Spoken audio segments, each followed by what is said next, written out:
Hello there, today I'll be showing you how to install a countertop attachment to your 21.5-inch Flex Series kiosk. All the necessary hardware for this installation is already included in your kiosk package. Our first step is going to be mounting the bracket.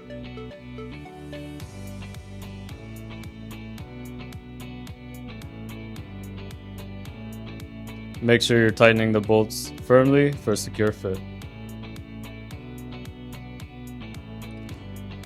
The next step is going to be sliding the tray onto the bracket and securing it with the remaining screws.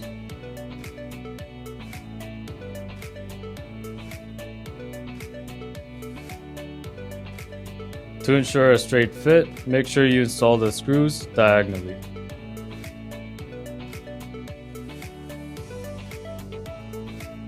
And there you have it, your countertop is now secured onto the kiosk and ready for use.